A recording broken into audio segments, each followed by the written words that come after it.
record. We are in the middle of chapter 52. It's the chitas for the 29th of Sivan or the 27th of Iyar, depending if you're looking at the leap year or the standard year.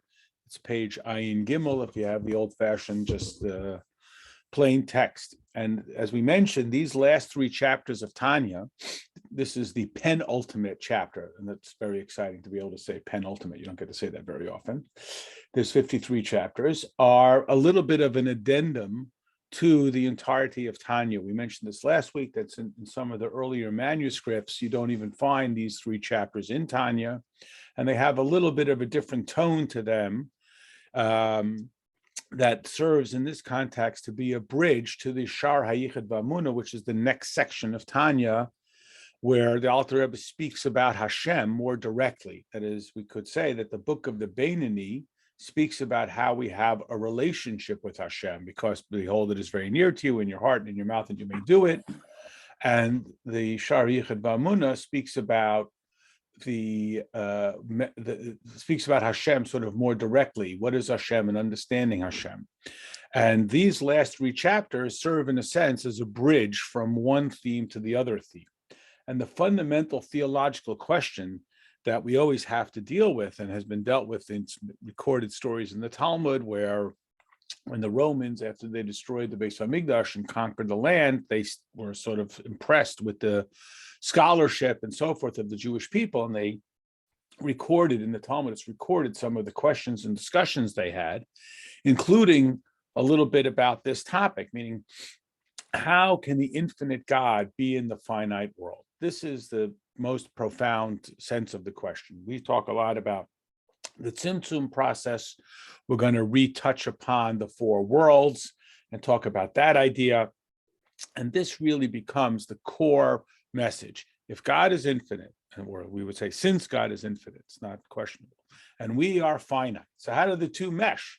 If you put infinite in finite, it should blow up the finite. The finite should cease to be finite, or you're going to have to squeeze the infinite into the finite, and then the infinite won't be infinite anymore. So how do the two come together? So we have used the analogy of just like the whole body is alive, every part of your being is alive, even the hair and the fingernails, which we cut and discard, are alive.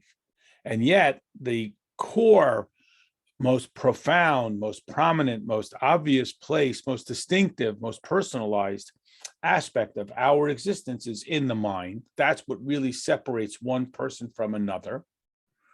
And from there, it is dispatched to the rest of the body. Well, in a similar fashion, Hashem is everywhere, literally, in every space and place and person, place and thing and situation and circumstance. And yet, Hashem is most profoundly visible, evident, and aware in the Beis Hamikdash, in the Mishkan. That's what the word Mishkan means, a place where God dwells. So here we go. Excuse me. We use one more analogy, which we just touched upon, and in Shar HaYichud V'Amunah, we're going to develop far greater, which is just worthwhile to summarize for a moment, which is about the sun rays and the sun. So if you're outside and you see a sun ray and you can actually identify it, imagine if you could trace it all the way back to the ball of the sun, you would see, of course, that this sun ray has no independent identity. It is simply an expression of the sun, and the closer you get to the sun, the more it surrenders its own existence, until it comes back to recognize that it has no existence of its own. And this is an illustration of the godliness that we pick up on from time to time, and we see, if we had the capacity to trace it all the way back, we would see that it has no independent identity. Aval, top of page Ayin Gimel, or again, the chitas for the 29th of Sivan in the leap year, the 27th of Iyar in the standard year. Aval Shechina Atzma, the Shechina itself, Reishis Hagiloi, which is the first step of God expressing himself. The Ikroi, and the primary illustration means this is where Hashem touches the world. You recognize that every day in the davening, in our nusach, it's in the line right before we say the Baruch Shama, which is kind of the beginning of the real davening. after we've done the morning blessings and the warm-up of the karbonos, and we get to the davening, we make a declarative. We say that the objective is to unify the Holy One, blessed be He, separated, holy, separated, with the Shechina. It's in Aramaic,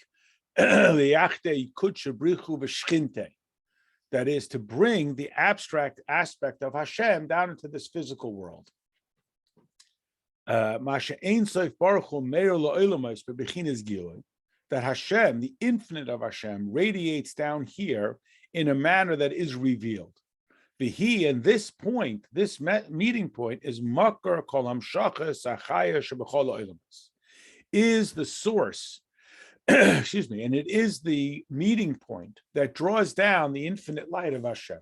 Now, we have talked probably every chapter about the central theme of Tanya is what's called Mesiras Nefesh. We know that phrase from the great heroes of our past who literally went to their death, gave up their lives or their fortunes or their conveniences and so on.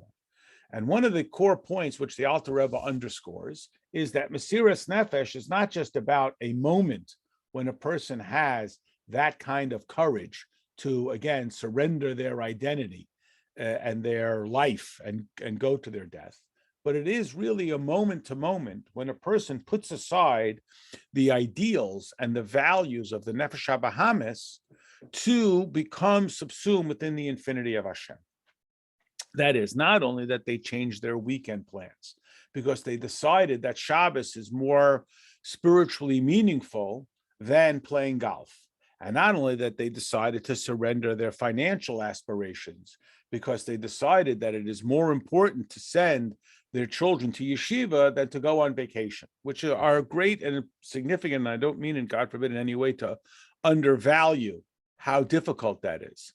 It is also, or most profoundly, the idea that the animal soul fights so deeply is that I don't do it because I have decided that this is a better, more pleasurable strategy. That is a way that we initiate the Nefesh HaBahamis to allow us to go along with it. So we tell the Nefesh HaBahamis, I know you're going to be giving up going to the movies on Friday night, but Shabbos is much more pleasurable. But at that point, we are still appeasing the Nefesh HaBahamis because we're making the argument that ultimately this is more pleasurable, and I don't mean that to be shallow, than the alternative. The point the Alter Rebbe is making is that when we experience this insight of godliness, this touch that we get from the infinity of Hashem, that we can appreciate and describe this Shechina level, this is only the start. This is not the end. That brings us along to a point that can be total subsumption within the infinity of Hashem. And that's the part that scares the Nefesh HaBahamis. Like that sun ray, as we trace the sun ray loses its identity when it becomes subsumed within the sun. Excuse me. Excuse me. When the sun ray becomes subsumed within the sun ray loses its identity. And this is the point of Mesiras Nefesh that the Alter Rebbe is offering us the chance to join. So the Shechina is the beginning of the revelation of Hashem. Until Chassidus, we thought that's the end all and be all, that I should see Hashem. I mean, I can't even aspire to that. The downside is it's still I seeing Hashem. God is identified. I'll just share a quick illustration of this idea. Personal story. When I went the first time, I went to Eretz Yisrael. So we had this tour guide, he's a From guy, an Israeli guy, and we first went to Tzfas and so on, and we only went to Yerushalayim after a few days of being in Israel. So obviously it's a very exciting thing. Just to illustrate the point, the guy pulled up right around the edge. We got out, we walked, we were Oila Yerushalayim, we walked to Yerushalayim. It was a very exciting thing, of course. So we're going to the Kaisel. So the guy says to me, the guide says to me in an interesting way, we're hanging out already 3 days, you become friendly, but at the end of the day, he works for me. So he says to me, when you get to the kaisel, are you going to tear kriya? Now, this is the halacha, that when you see the Beis Hamikdash and its destruction, you're supposed to tear your garment. Now, what I was told was, and I'm not paskening here, is that the workaround is that you go on a time that you don't tear kriya, like Erev Shabbos or Rosh Chodesh. It happened to be, not just happened, Hashgacha brought this, that we were going on Hanukkah. So I told him, well, it's Hanukkah, so we don't tear kriya. So it sort of, that was the workaround. So he was a little uneasy about this, but he's not going to get into an argument. So I said unto him in my best rabbi voice, I said, look, there's two ways we could think about this. On the one hand, you could say, look, the Kaisel, we haven't been able to come here for 2,000 years. This is the greatest simcha. What could be a greater simcha than to be able to be in Yerushalayim and come and daven into the Kaisel and see Jews and minyanim? What could be a greater simcha? Anybody who's had the honor of being there, you see it. Jews from all over. What could be great? On the other hand, we used to have a whole Beis Hamikdash. This is one wall that was steep down. It's not even right behind. We had a whole Beis Hamikdash with karbonos, with the divine presence. So does seeing the kaisel elicit joy or does it elicit sin? So the answer, of course, is both. Both of them are absolutely concurrent.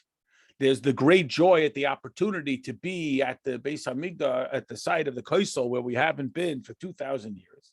And then there's the awareness that this is just the very beginning. Now, in a certain sense, this is what the Alter Rebbe is telling us here, that the Shechina, the divine presence, what could be greater? We long to bring Basali Migdash v'Shechanti b'Seicha. We want God's divine presence. Concurrently, we should remember that this is the very beginning. This is, again, not to bring about sadness, but this is just the beginning, not the end. And this is where the animal soul becomes, that's enough. I don't have to be. And again, not us, of course, because we're all perfect, but maybe we've seen this with other people. They get all excited. They love coming for Shabbos. They love davening. They love it all. And then they get to a certain point, and then they're like, well, why? Because that Nefesh HaBahamis says, yeah, as long as it's fun, it's fun. But talking about being Mavatal, the Nefesh HaBahamis is about annulling, surrendering my personal identity. That sun ray that's getting all the way into the sun, it loses everything. And this is the point that the Alter Rebbe is offering to us. He's telling us that the Shechina, which we would commonly think of as the end-all and be-all, what could be better than that, is really just that very beginning. It's just the initial opportunity to see some level of godliness. It is the source of it. Again, Shekol Achai Shebehem Eino Rak Or Hamaspashe Bimena Kor Hamaspashe Me'Hashemesh. The light that comes into all the olamai. So when we experience godliness in some sort of personal event, which is a great thing, I'm not, God forbid, trying to minimize it. It's just the portal of entry, which should be more inspiring, but can get scary. That's enough. I don't need to be so close. I don't want to be so surrendered. Story again, my bias certainly acknowledged. Chaim Potok, the author, said that he didn't want to have Yechidus with the Rebbe because he didn't want to lose his objectivity. There's a clip, it's been in the Living Torah, where he came to a Farbrengen, and the Rebbe spoke about someone who has the power to write books and to be an author and to influence people. And the people of our generation, Chaim Potok was a very influential dynamic in Yiddishkeit, with those books, The Chosen and so forth. And they weren't always so pro-Torah and mitzvahs, although I don't think he would be described as being anti-Torah and mitzvahs, but he certainly was not advocating for the bittul side of it. And he said, at least he was honest, that he feared that he would lose that level of bittul. And that's what the Nefesh HaBahamis is saying. So not the Nefesh HaBahamis that just wants to woof down, food and jewelry and fancy things, but the Nefesh HaBahamis that wants to retain its own identity. So, like we said way back in chapter 1, if my objective in life is to just make sure that I'm good and I'm going to go to heaven, then learning Tanya is going to be very disruptive. Because the Gemara says you keep score. As long as you got one more in the win column than the loss column, you'll be called righteous in judgment and you'll go to heaven if that's your objective. But our objective here is something far greater, is to be subsumed within that infinity of Hashem, which is very scary to the Nefesh HaBahamis. And this is what the Alter Rebbe says. The olamais, the worlds, which again, the word olam, world, doesn't mean a planet, it doesn't mean a place. It means a stage of awareness, or more literally, a stage of concealment, almost the antithesis of awareness, or the degree of awareness. It cannot tolerate the aura of the Shekhinah.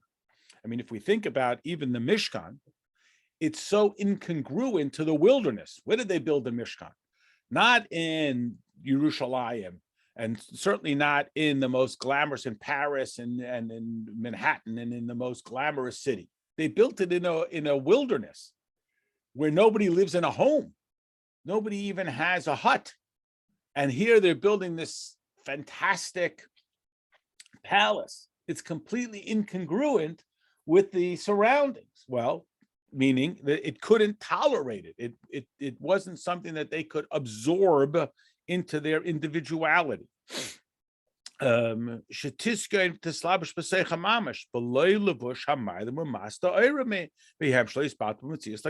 therefore, what does it need? In order to communicate this infinity of Hashem, it would not be acceptable, and they wouldn't be able to tolerate it. It's like you walk into biochemistry class and I don't even know about the simplest levels. It's so overwhelming, unless it is going to be dressed up in a garment that will conceal it. Like every metaphor and analogy, it tones down the intensity of the lesson in order to prevent the student from being so completely overwhelmed by it. Otherwise, he's just going to be completely batal, which the Nefesh HaBahamis will say, I don't want that. Just to finish the sentence, we'll come back to it in a moment. Kapitel or Hashemesh b'mkair, again, like that sunlight, all the way back into the sun itself, where the sun ray, loses its identity within the sun. Beguf Hashemesh, in the body of the sun, she'nir sham orzeh, it will not have any of its own identity if it will be subsumed within it. Rak etzem guf Hashemesh bovad. It's only the very body of the sun itself. So what is the spoon-fed characteristic that offers us this opportunity to absorb godliness in a manner that doesn't overwhelm us and, like we would say, blow us away? That can conceal it, and to dress it up. So it will not be completely subsumed and lose its identity. What is that? This is the will of Hashem and the wisdom of Hashem. We're going to just finish a few lines and come back to it. Amalubashin, that becomes invested in the Torah, b'Torah mitzvah, in the Torah, which is the teachings of Torah, and the mitzvah actions, hanegolos lanu, that are revealed to us. Shake the lulav, listen to the Megillah, eat the matzah, v'livneinu, and to our children. Diaraisa, from Torah, that because Torah michachma nafkes comes from God's wisdom. He chachma ilah. It's what we call the highest level of chachma, which we'll talk about more specifically. I just want to read a few words and then we'll come back. The supernal wisdom, whatever that means, the le'elu le'elam alma dizgalia, that is far beyond the wisdom of this revealed world. For Hashem is wisdom, but not a wisdom that we know. Okay, so here we go. There is a not uncommon phenomenon that a person starts to become involved in the study of Torah, and they suddenly seem to get bogged down. Why do we make such a big deal about every nuance? And it has to be exactly this way and not that way. Why is that? Why does everything have to be so detailed and nuanced? So I just want to be close with Hashem. Why do I have to? In fact, the Rebbe explains that in the Haggadah, we have, of course, the four sons. So the wise son, what does he say?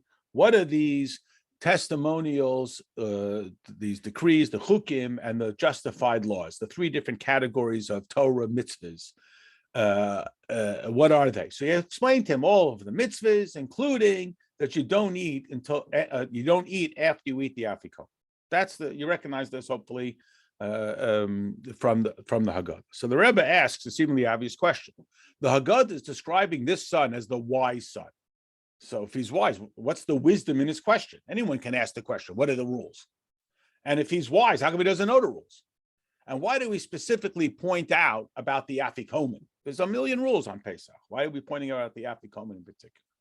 So the Rebbe says that the Chacham, and again, this is what is a little bit alluded to here by describing the mitzvahs as coming from the level of Chachma. Remember, we have talked about many times that Chachma and a Chacham, translated as wisdom and wise, doesn't mean a guy who gets 1,600 on his SATs or who knows hundreds of pages of the Talmud. We're not against it. It's very important. It's valuable. But that's not what wisdom is. Wisdom is the ability to get over myself. Wisdom is the ability to be beyond what I like and prefer or my identity. I'm here. What's in it for me? Where are the cookies? It is that capacity to be in touch with the truly infinite. Excuse me. So the Chacham is asking, why are you giving me all of these rules? I want to be close with Hashem. Why do I have to have all of these parameters, this type of rule, that type of rule, et cetera, et cetera? I just want to be in the infinity of Hashem. And therefore, the response of the Chacham is that in order to be truly close with Hashem, you teach them all the laws, and particularly the law of not eating after the afikomen. Why is that law highlighted? So we explain, remember, in the times of the Beis Hamikdash, the afikomen is when they ate the carbon Pesach. That is, the meal was just there to satiate a person's hunger. So they shouldn't be just hungry for food and eat anything. God forbid, a person is so hungry, they'll eat anything. They'll have plain bread or they'll have a delicious steak. They don't care, they're just hungry. But once a person's hunger is calmed, then they're able to have something that is delightful and is pleasurable. So the Chacham is saying, all of these laws are bogging me down. I want to just be close with Hashem. I want infinity. I'm a Chacham. I'm at that level that is beyond. That's where his neshama resides. So we say to him that it's not busy work to stand up, sit down, shake the lulav. Don't shake it like that. Shake it like this. Lean to the left, not so far to the left, and et cetera, et cetera. That's not just, again, like I'm saying, busy work. That is where the geschmack, the joy and the pleasure is, that you're not just checking off some boxes, but this is truly where you can align yourself with the infinity of Hashem.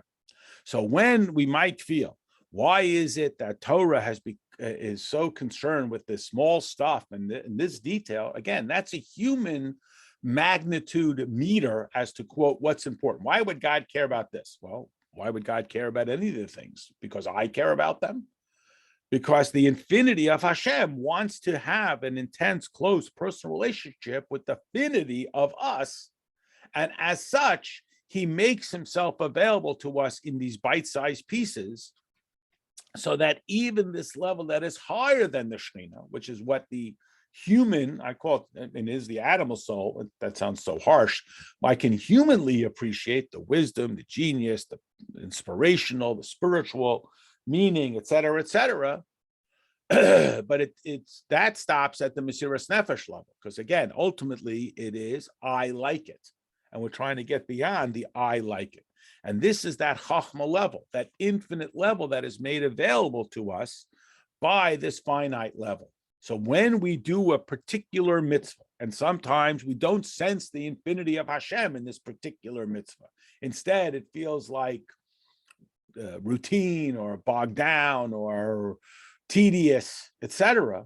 This is our opportunity to recall that that is in fact where the Chacham Ilah, this infinite, expansive, godly sense of infinity, relative to a person's status, it's beyond our capacity, is made available to us. And in essence, this is really the objective of Chassidus.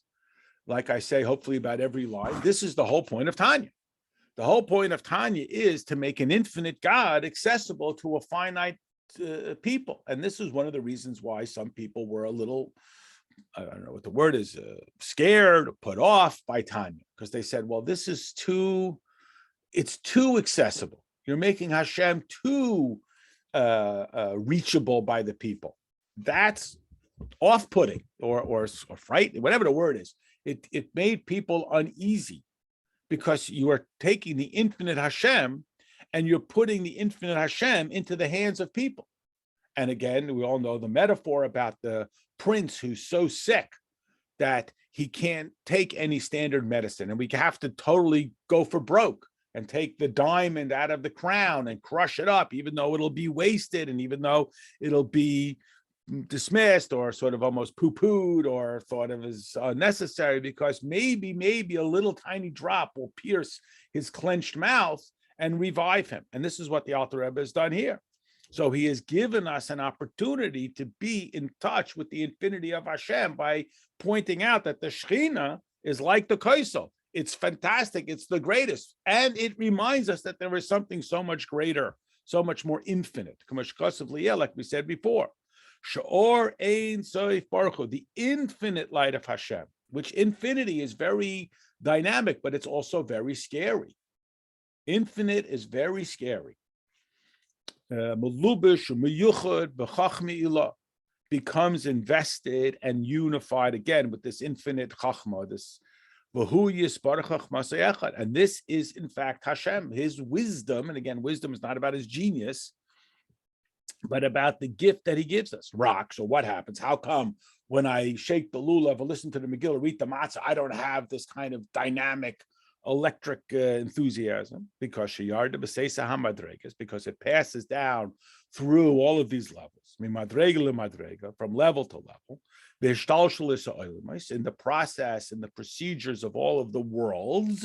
And again, remember, the word worlds doesn't mean globes.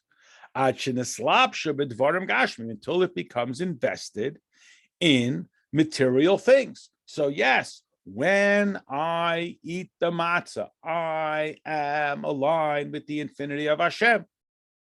Shehein Taryig mitzvahs HaTorah, which are the 613 mitzvahs of the Torah.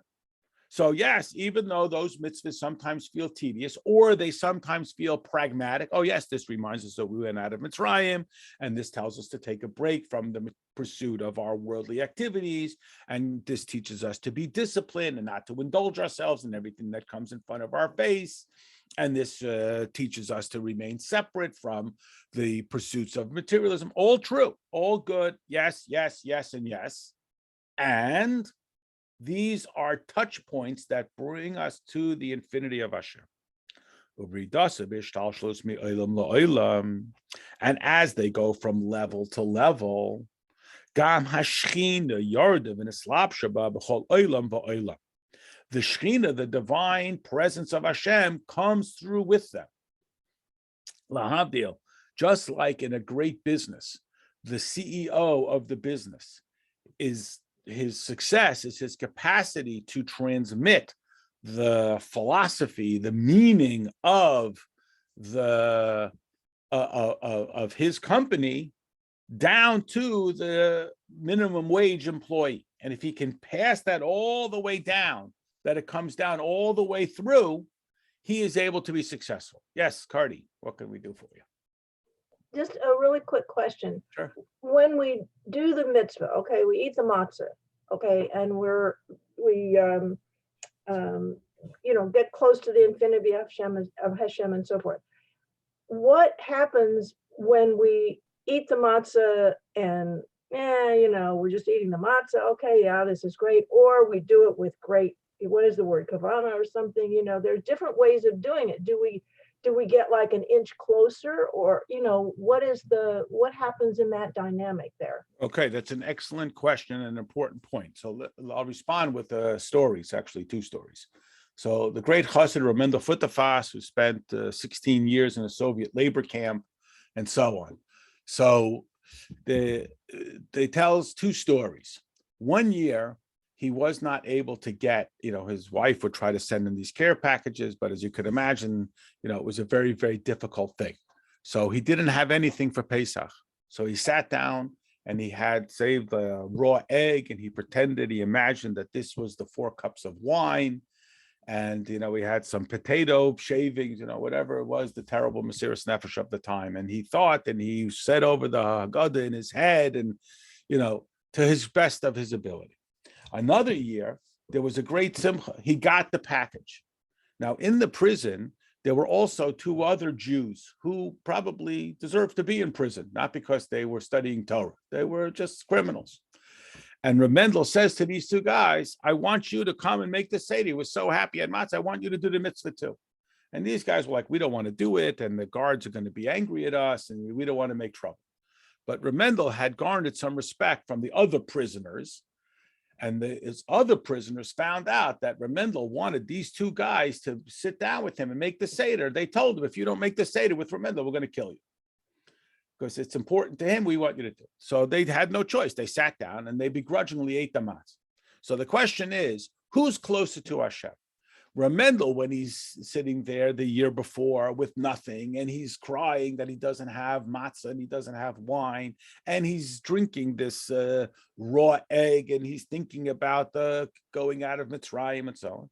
Or these two basically thugs who only under the threat of being pummeled by their fellow thugs are eating the matzah.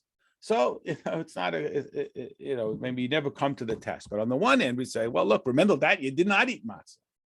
So he didn't eat matzah. Yes, he had a conceptual idea, but he didn't eat matzah. And these two guys ate the matzah. So, of course, we're not looking for good enough. We're looking for the best we can. If we eat the matzah, whether or not we know it, just like in a computer, if you push the button, it works. Whether you understand the computer and you understand the processes or you don't understand.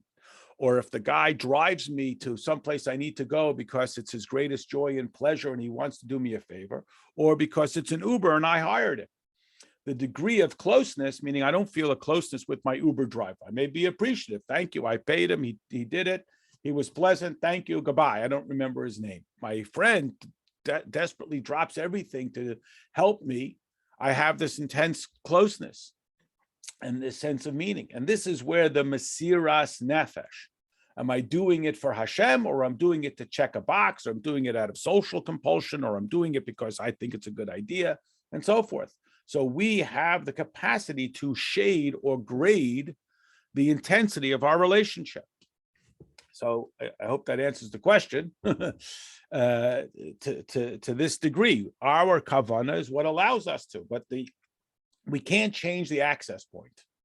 If I decide to sit in the sukkah on Pesach, I'm not coming close to Hashem, because then I decided I'm doing what I want to do. To me, that's meaningful. But then I'm not doing it. It's like if I say to my friend, will you please drive me to the appointment? He says, I'm going to buy you a watch. It's a beautiful watch, but that's not what I need. This is what I need. I need you to do what I'm asking you to do. Thank you. Thank you. So what happens? Every time the intensity of Hashem goes from level to level, it trickles down, for the image of the itsy bitsy spider that's going down stage by stage by stage. The Shekhinah comes down into every stage of awareness, every world. Just like we have the literal Holy of Holies in the Beis Hamikdash, the place where godliness is most profoundly evident. The same is true in every stage of the worlds. The lowest level of the higher world becomes the highest level of the lower world as we move along. And we think about this even in our own personal lives. Where is it that I feel the most profound presence of Hashem, and how does that then trickle down to every other aspect of my relationship with Hashem?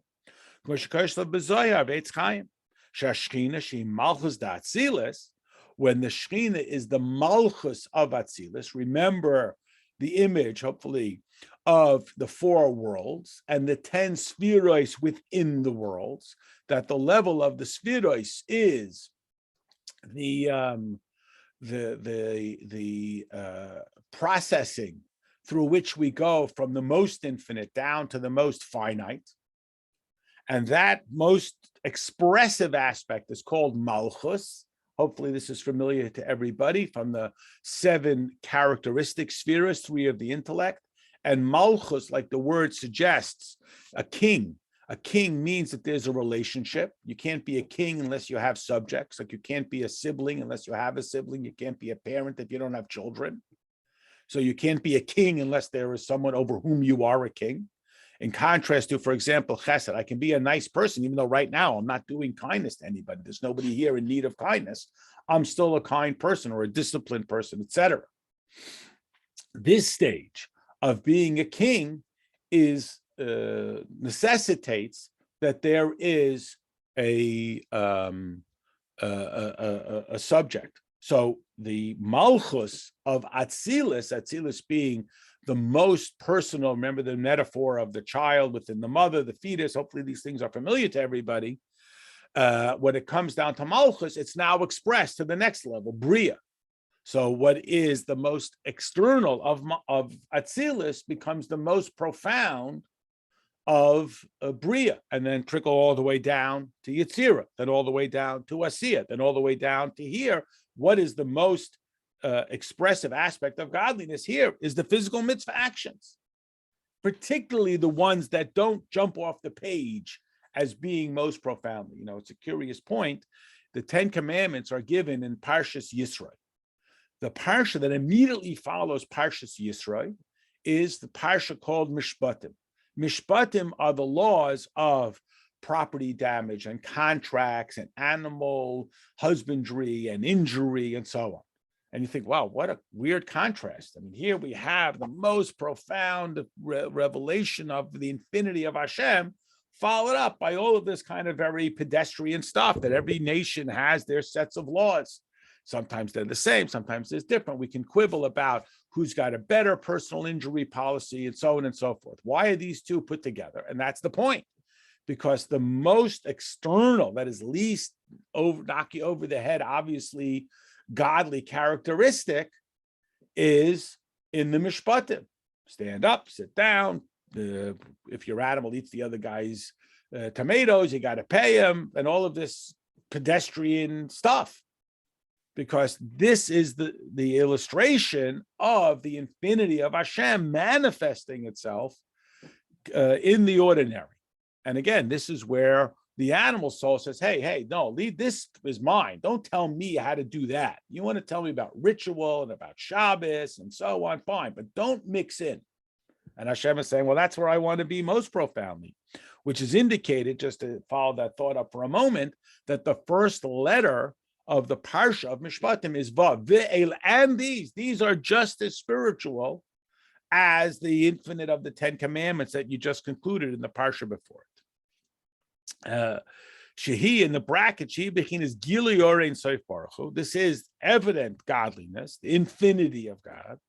The Chaya Shemeir Lo'olamus, and it radiates in the world. And for this reason, He Nikras Dvar Hashem Baruch Biv Kaviyachol. It is called the word of Hashem and the spirit of his mouth, so to speak.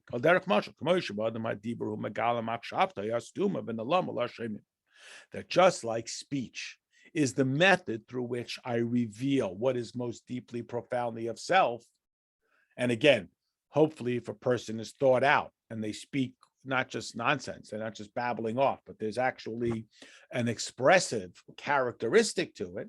This is what Hashem does, and that's why Hashem creates the world through speech. This is something, again, hopefully sounds familiar. God didn't create the world through thought. It doesn't say God thought or just God made, but speech, which is sort of this characteristic that illustrates it's both very personal and also external. It's expressive, and you don't know what I'm thinking. You can see what I've made even if I'm not there, but speech is expressive and yet still linked with me. And just like when a person speaks, he reveals something very deeply about himself. Just to follow up, we mentioned earlier about the 4 sons. They're always introduced with this sort of sing-song question-answer. The wise son, what does he say? The wicked son, what does he say? Instead of just the wise son says. So the Frierdiker Rebbe explained that this is the indicator. How do you know if someone is wise or wicked? From what he says, because when a person speaks, they reveal the true essence of their identity. So that becomes invested in the holy of holies of Bria. So the malchus, the expressive characteristic of Atzilis, of the most intensely godly, becomes the most remote, the most sanctified of the next world. So level 10 on the bottom, going down, of world 1 becomes level 1 of world 2, and then 10 of world 3, 10 of world 4 to us. So the most profound illustration of godliness is in the most ordinary. Again, just like we've talked about when a person comes up with a conceptual product, till they go through all of the processes. But at the end of the day, it is validated by whether or not people buy it. They go into the store and they purchase it. Now it's been validated. Otherwise, it's all for naught. It becomes invested in the Holy of Holies of the world of Bria. Shehi Chabad de Bria. That's the Chabad of Bria. Again, the highest levels, when we say highest, we mean most evidently godly, of the world of Bria.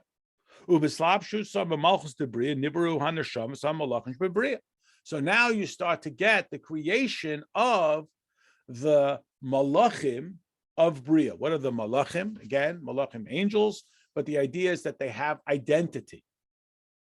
The angels start to have identity. You remember the story that when Yaakov wrestles with the angel, or the man, who turns out to be the angel, he says to him, "What is your name?" And he says, the response that he gives him is, "Why do you ask me my name? I don't have a name. I get an assignment. That's my name. My assignment is to heal. I'm Raphael, healing. My assignment is to be harsh, Gavriel. I am Gavura, discipline. My assignment is to be kind. I am Mikakel. I am Michal. There is none like me," and so on. I don't have a name. So in Bria, they're starting to get some identity. The identity is again dictated by the assignment. So here the Alter Rebbe tells us that this is what we have in the difference between the Talmud and the Mishnah. The Talmud is a more developed wisdom. It fleshes out the concepts. In a Mishnah, you have a very concise statement. Whatever it is, a law about Shabbos or about property ownership, doesn't matter. But it's very concise. It's not fully developed. You don't get the depth and length and breadth. Where do you start to get that? In the analysis, which is the Talmud.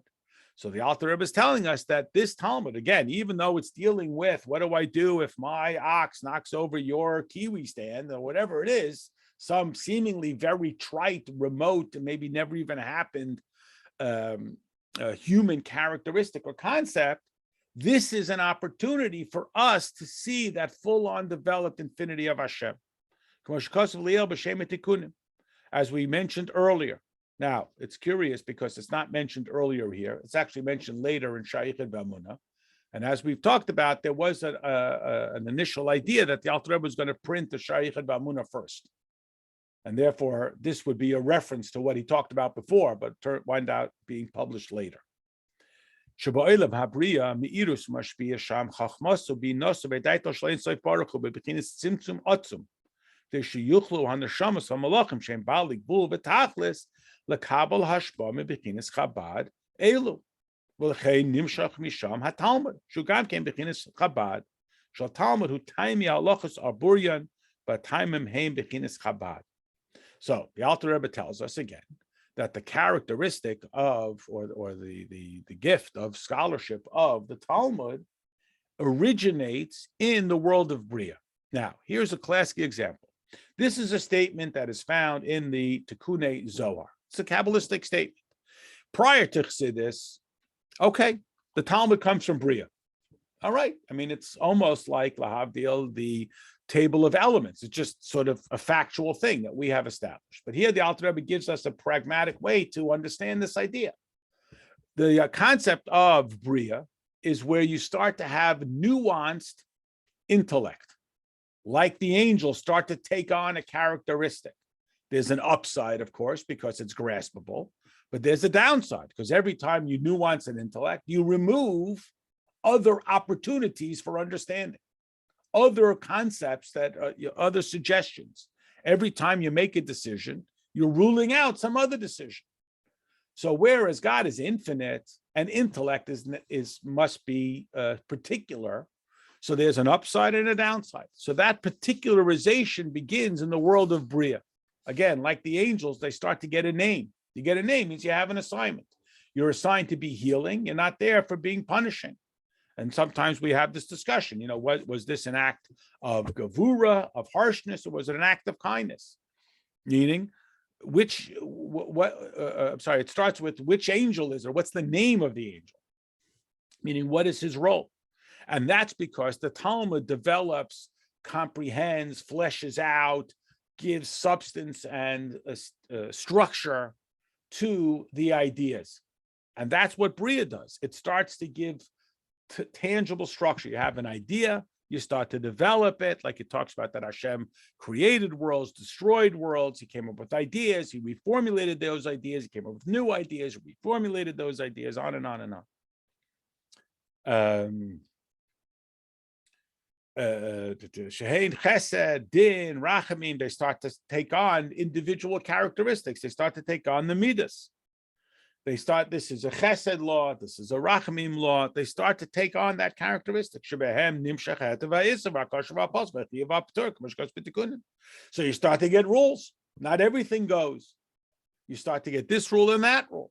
So yes, like the Chacham in the Haggadah, there's a certain sense of restraint, and there's a certain sense that this is, what's the word I'm looking for? It's confining, it's restricting, it's not expansive, it's not infinite, and it feels very restrictive, and it's not so much fun, and so on. But again, I don't play music, but like music, a person has to be disciplined and just start smacking away at the keys. The infinity is manifest in the discipline. So that stage of discipline and nuance and contour begins in the world of Bria. So now you went from Malchus of Atzilus, the most expressive, least personal, least intense level of the infinity of Hashem, that becomes the most infinite level of the world of Bria, that trickles all the way down. Now, because Hashem does this so perfectly, so seamlessly, like the great leader who manifests his vision all the way down to the foot soldier, to the $15 an hour minimum wage employee, so that when you walk into the store, he knows the philosophy of it. He feels that presence. So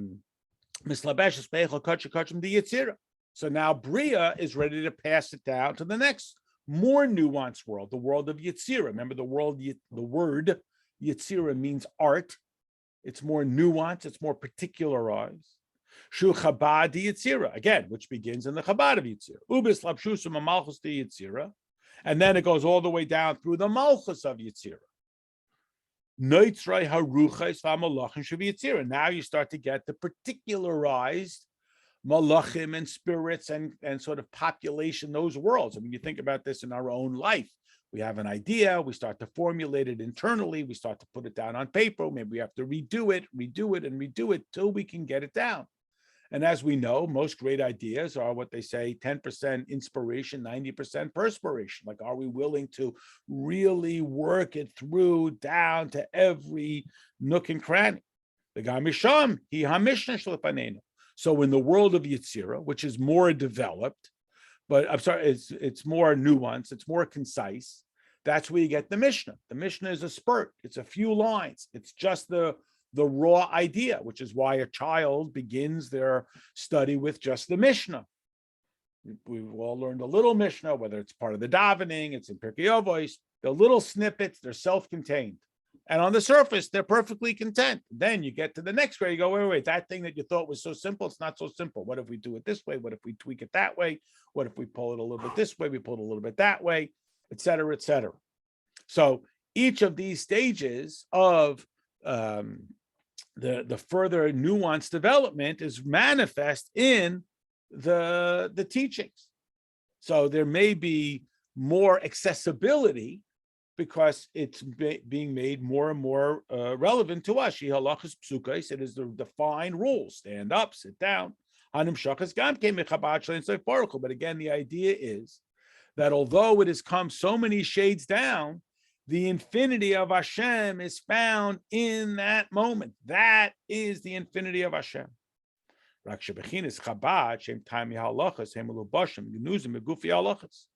we don't always recognize it that way. We get it on this side of the equation where we're just told what to do. And embedded within that instruction is the absolute infinity of Hashem. But it's not revealed because I'm so consumed. And this is what can happen sometimes. We can get so caught up in the rules that we forgot about the infinity of Hashem. We get so caught up in being so precise and executing every law that we forget. This is one of the reasons why we want the craftsman of our sanctified objects, whether it's the shoichet or it's the soifer or it's the guy who's making the matzahs, to be a God-fearing person. I'm going to give you an example just because it's timely. It almost seems like every year there's like some scandal. So in order to make matzah, shmur matzah, or handmade matzah, which is usually a shmur matzah, the bakers and the rollers and all the people have to be Jewish. So you think, who cares? What's the difference? Why do they have to be Jewish? We're just, the finished product is the finished product. Why does the person have to be Jewish? And the answer is because we don't want to lose the sanctity. This isn't just matzah or whatever you want to call unleavened cakes. It's a sanctified object. So we want it to retain that sanctity in the process. So you think, what's the difference? They're just kneading dead. The person who bakes the bread that we use all year round doesn't have to be Jewish. Why does the person who's the roller, okay, we understand why the supervisor has to be Jewish, but why does the worker have to be Jewish? What's the difference?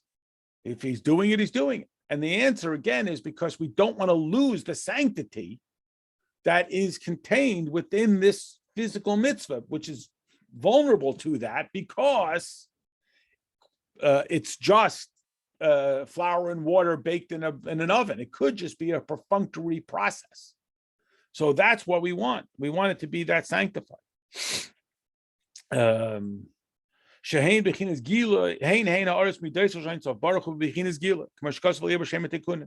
shis spherin mekana b'yitzir, like we said earlier in the Zohar, that the 6 spheros, that is the personalized spheros, chesed, gevura, tiferes, which are all descriptive of me, not of what I'm doing necessarily, nest in Yetzirah.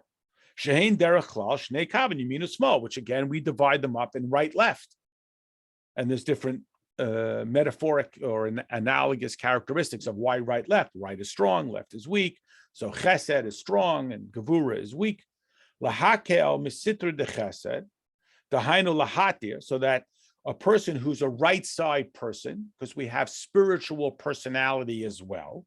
This is another one of those things that kind of annoyed people. Is going to have a tendency towards leniency. Where he says, yes, we can incorporate that. Even when a person rules that's with a leniency, they're saying that that item can be incorporated in the infinity of Hashem. There's a story that the Sheikhet once came to the Alter Rebbe with a question about an animal that he slaughtered. And the Alter Rebbe said, oh, I don't know, I have to look it up. And it became very involved. So the guy is waiting for the Alter Rebbe. So he's sitting in the waiting room. He sort of dozed off. When he wakes up, he looks in, he sees the Alter Rebbe's got books everywhere. I mean, obviously this has been a very involved. He felt terrible. He says, Rebbe, it's okay. I can sell it to the Gentile. It's not a big deal. So the Alter Rebbe says to him, no, you don't understand. The neshama of that ox is pleading with me that I should say that it's kosher so it can be eaten in a godly way. So when we have a heter, so what does that mean? That means you have a good rabbi. No, when you have a heter, it means that you can include something else in the service of Hashem. So this material item can be included in the service of Hashem. So that comes from the right side. And how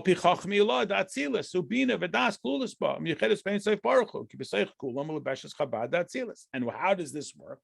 Because it all originates in the level of Chachma. And that's that infinite level, which can tolerate 2 opinions. So I just want to finish 2 lines and come back to this point because it's so profound and it really annoys a lot of people. That's how you know it's true. And within all of them, you have Melubeshes, Chabad, Atzilus. You have that Atzilus level all the way down here. Sure, and the infinity of Hashem is there in absolute unity. In this process, it makes it all the way down to this world, into the Holy of Holies. Again, literally in the Beis HaMikdash, and again, each of us in our own world. And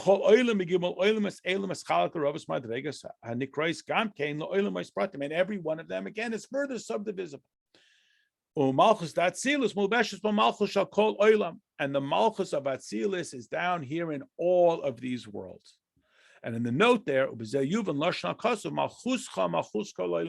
we understand what we mean when we say his Malchus, that's the verb form of being a king, is the Malchus in all worlds. Because there is just to finish to the period, it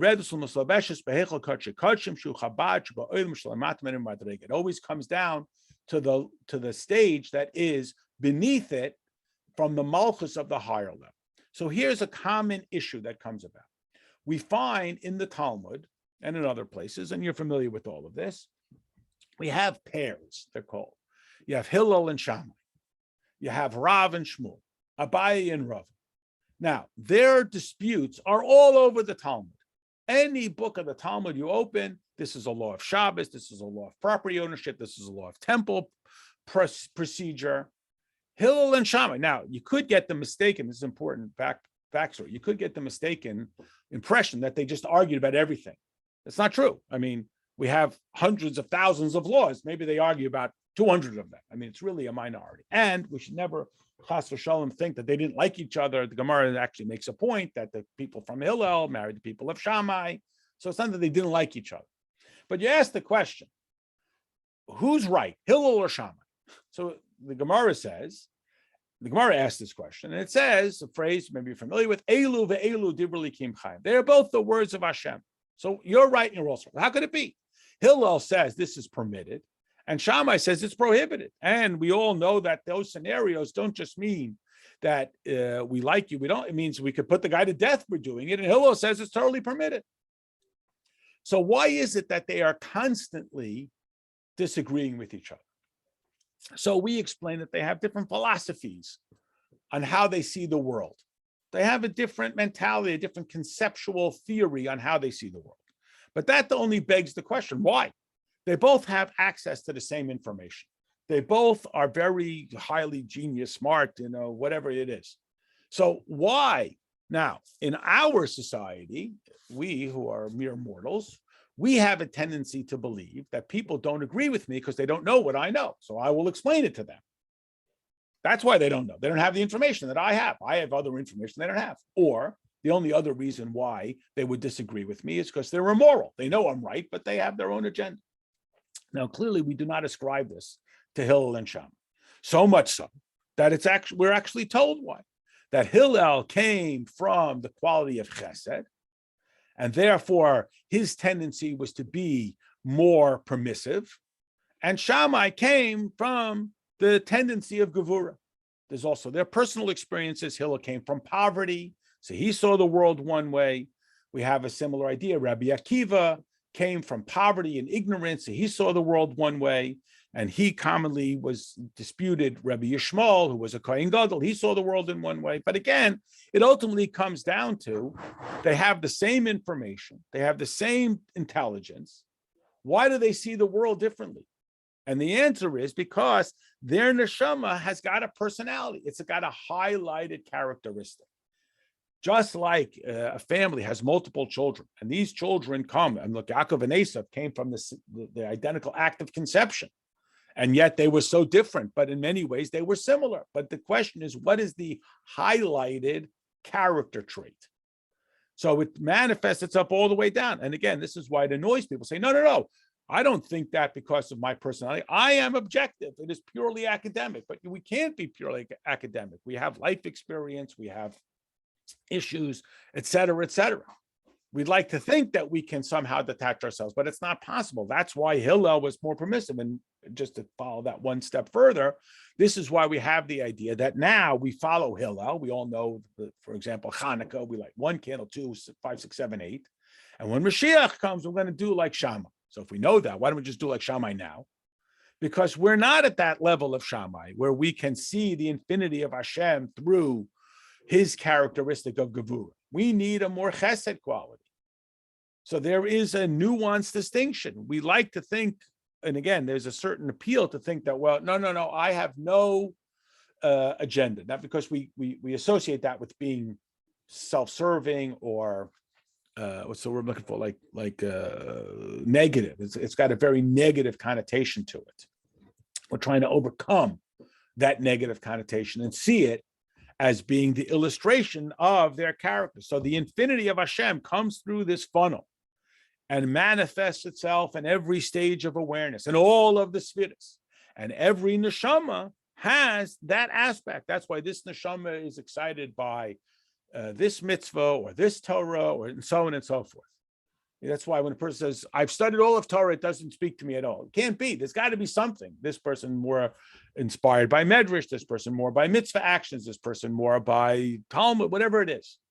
And then, of course, why do I get upset with that person? Why don't you like tomato soup? I like tomato soup, right? Just like I have different physical tastes, I have different spiritual tastes.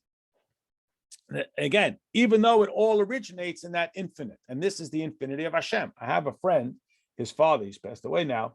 So I think I've shared this before, I probably have. So his father, was very curious about his son. He became from, he went to yeshiva. So the father, came from that generation. He knew what shul was. He knew what Yom Kippur was. He knew Jewish things, but he didn't understand what this was. So he came to visit us in the yeshiva. So he, in a totally pure way, what do you study here all day? So we learned with him a little bit. So he said something, he really stuck with me. He says, only something that is certain of its own truth tolerates this variety of opinions. Most people, they don't, what do you mean you have a different opinion? You come to a place, we tell you what to think. That's it. When here we open it up, everyone's got an opinion, and even you're allowed to have an opinion. Yeah, contrary, the students are recommended to have an opinion. They're recommended to present their thoughts and etc. Why? Because it's the same infinity of Hashem manifest in all of these colors. So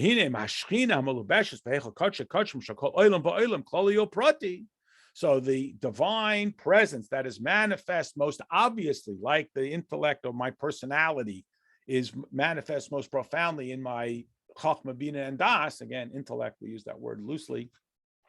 So too, the infinity of Hashem is manifest in some particularism. It expresses the light and life force into every situation, world, and that which populates those situations.